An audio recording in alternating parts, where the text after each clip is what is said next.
This episode of The Young Turks is brought to you by Boingo, the world's largest Wi-Fi network. Sign up at boingo.com/TYT. Before the Oscars actually happened, there was a little bit of a feud between Ricky Gervais and James Franco. So James Franco, of course, was one of the hosts of the Oscars, along with Anne Hathaway, and Ricky Gervais hosted the Golden Globes. And if you guys can remember, there was a bunch of drama surrounding Ricky Gervais because of the fact that he made some politically incorrect jokes during the Golden Globes. So anyway, Gervais wrote a blog about the Oscars, and he was basically saying, oh, you know, so James Franco and Anne Hathaway are going to host. I wish them luck. They're going to do great. But in case they need to fill some time, here's a little sample monologue for them, right? Just joking around, no big deal. So he posts this sample monologue on his blog.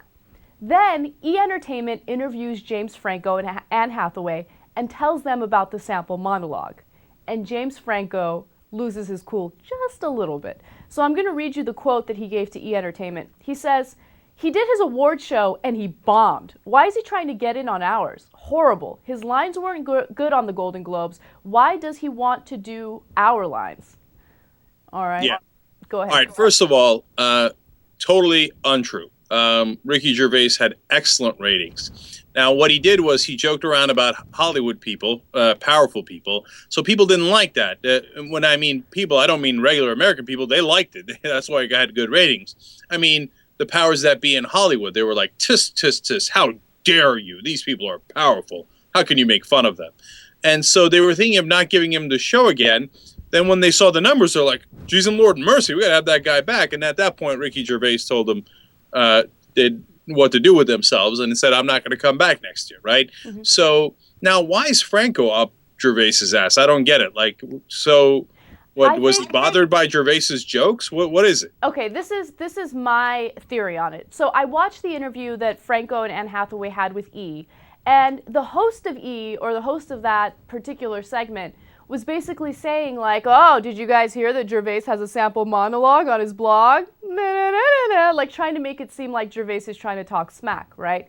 So I think immediately James Franco's response was, you know, to be defensive. And so he hadn't read the blog himself prior to making that statement. And then the E! reporter read the blog, and all of a sudden, James Franco was like, oh, these are actually kind of funny. He's like, thanks, Ricky, I might use them for the Oscars. All right, so it's a lot of fake drama. I get it, right? Franco, look, he's a good guy, smart guy. I want to like him, but he gives off this smug attitude a little bit, right? Mm-hmm. And then so I was watching the Oscars in the beginning to see how he did, right, after all this drama. And I thought Anne Hathaway did a great job. She seemed relaxed. She was funny, etc. Franco has a problem. He keeps his head up like this, and it looks like he's looking down his nose at you, right? Mm-hmm. He's like, hey, everybody. And he seemed stiff. I don't know if he was nervous, but like their opening intro that was pre-produced, I thought was great, where they went through all the different movies. Live, he was incredibly mediocre. And, you know, maybe that's what they wanted him to be. Don't make any jokes like Ricky Gervais. People might actually be amused. Mm-hmm. But I thought he did a really mediocre to schwang wang wang job. Yeah, and you're not the only person who thought that, Cenk. There was a columnist for MSNBC.com who wrote about the Oscars, and, you know, this person basically said, yeah, James Franco totally sucked. Probably the most vanilla host the Oscars has ever had. So, you know, that's interesting. I mean, I didn't watch the Oscars from beginning to end. I kept catching it while channel surfing.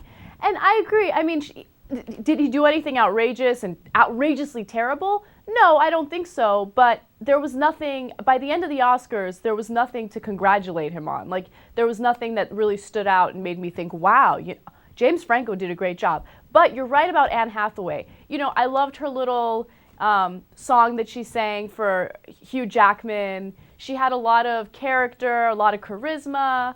I like her, and then she's fun to look at too. So go Anne Hathaway. Yeah, I agree with that. And look, last thing on this is Franco and did a lot of like really safe jokes. Like they did jokes about how they're supposed to appeal to the young demographic, and that's why they had these hosts. that's so inside baseball. Does anybody at home know what a demographic means? I mean, obviously a lot of people do, but a lot of people don't.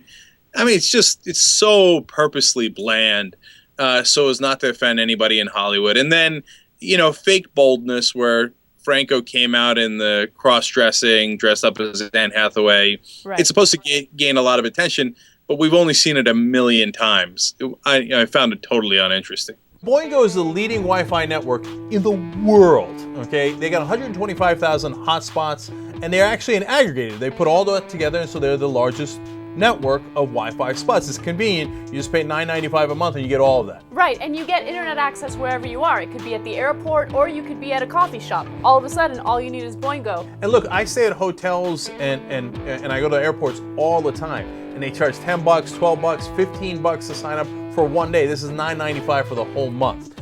And you can get on with a single click. There's no web pages to navigate. There's no sign up. Just one click, boom, you're on. Go to sign up at boingo.com/TYT.